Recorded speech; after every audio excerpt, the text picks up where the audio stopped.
लाला इस एपिसोड में बहुत बड़ा हंगामा करने वाला है क्योंकि वो लम्हा करीब आता दिखाई दे रहा है जिसका सब इंतजार कर रहे थे। लाला अब हर कीमत पर अपने बेटे के कातिल तक पहुंचना चाहता है, जबकि दूसरी तरफ सिहान हर मुमकिन कोशिश कर रहा है कि रानी और वजीर महफूज रहें। लेकिन असल सवाल यह है कि क्या सिहान ज्यादा देर तक ये राज छुपा पाएगा या आने वाली 133 और 34 में कहानी ऐसा मोड़ लेगी जिसके बाद किसी की जिंदगी पहले जैसी नहीं रहेगी। दोस्तों, अगर आपने पिछली किसी गौर से देखी है तो आपने ये एक बार गौर से महसूस की होगी कि अब कहानी आहिस्ता आहिस्ता अपने सबसे अहम मरहले में दाखिल हो रही है। हर किरदार अपनी जगह एक मुश्किल में है, लेकिन सबसे ज्यादा दबाव उस वक्त सिहान पर नजर आ रहा है। एक तरफ लाला मुसलसल अपने आदमी को हुक्म दे रहा है कि रानी और वजीर को ढूंढा जाए।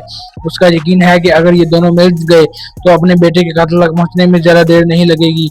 यही वजह है कि अब वो पहले से ज्यादा खतरनाक तरीके से हर सुराग के पीछे जा रहा है। दूसरी तरफ सिहान ने भी अपना वक्त जाया नहीं किया। उसने रानिया और वजीर को अलग अलग जगह पर रखा ताकि अगर एक जगह खतरा आ भी जाए तो दूसरी महफूज रहे। लेकिन सवाल यह है कि क्या किस्मत हमेशा उनका साथ देगी या लाला की आर्मी जल्द ही उनके करीब पहुंच जाएंगे। मुझे लगता है कि आने वाले एक साल में लाला को कोई ऐसा नया सुराग मिल सकता है जो उसकी सोच बदल दे। अगर ऐसा हुआ तो फिर सिहान के लिए हर कदम बहुत मुश्किल हो जाएगा, क्योंकि लाला अब किसी भी बात को नजरअंदाज करने वाला नहीं। इधर इल्हाम भी खामोश नहीं बैठेगी।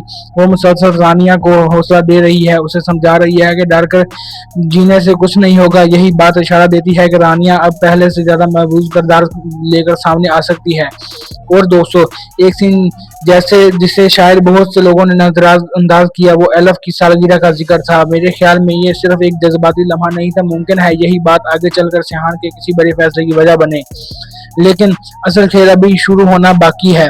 अगर आपने पिछली किस्त के हर सीन पर गौर किया हो तो एक बात साफ नजर आती है कि हर किरदार का इम्तिहान शुरू हो चुका है। लाला एक लम्हे के लिए भी खामोश नहीं बैठेगा। वो सिर्फ अपने बेटे के कातिल को ढूंढना नहीं चाहता, बल्कि उस राज से जुड़े हर शख्स तक पहुंचना चाहता है। मेरी नजर में आने वाली 133 और 34 में सबसे पहले लाला की तलाश मजीद तेज होती दिखाई देगी। वो अपने आदमियों को हर जगह भेजेगा और बार बार यही पूछेगा कि आखिर रानिया और वजीर कहाँ गायब हो गए, क्योंकि उसे यकीन है कि जब तक ये दोनों आदमी नहीं मिलते उसके बेटे के कत्ल का राज भी सामने नहीं आएगा। दूसरी तरफ सिहान भी समझ चुका है कि एक ऐसी छोटी सी गलती सब कुछ खराब कर सकती है, इसलिए उसने रानी और वजीर को अलग अलग रखा हुआ था। यही फैसला बाद में उसके लिए नई मुश्किल बन जाएगा। इधर इल्हाम भी मुसलसल सिहान का साथ देती नजर आ रही है। पिछली किस्त में जिस तरह उसने रानिया को हिम्मत दी, इससे लगता है कि आने वाले वक्त में वो सिर्फ एक दोस्त नहीं बल्कि सिहान की सबसे बड़ी ताकत और जोश बन सकती है। रानिया भी इस पहले जैसी नहीं रही। वो हर बात पर खुद को कसूरवार समझती थी, लेकिन अब लगता है कि वो अपने खौफ से बाहर निकलने की कोशिश करेगी। यही तब्दीली आने वाली एक साल में उसके किरदार को और मजबूत बना सकती है। एक और बात जिसने सबकी तवज्जो अपनी तरफ खींची वो एलफ की सालगिरह थी। मेरे ख्याल में ये सीन सिर्फ यादें ताज़ा करने के लिए नहीं था। अक्सर ड्रामों में ऐसे जज्बाती सीन होते हैं। अब जरा लाला के अगले कदम के बारे में सोचेंगे कि अगर उसे नया सुराग मिल गया है तो वो किसी भी पर भी रहम नहीं करेगा। वो हर उस शख्स तक पहुंचने की कोशिश करेगा जिसका तल्लुक उससे था।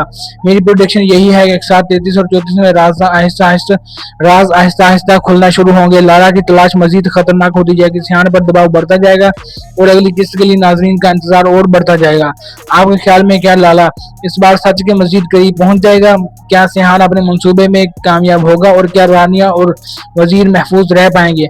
अपनी राय कमेंट में जरूर बताएं। अगर वीडियो पसंद आए तो लाइक करें, चैनल को सब्सक्राइब करें और बेल आइकन को जरूर दबाएं। अल्लाह हाफिज। अगली किस्त में जल्दी मुलाकात होगी। Good luck.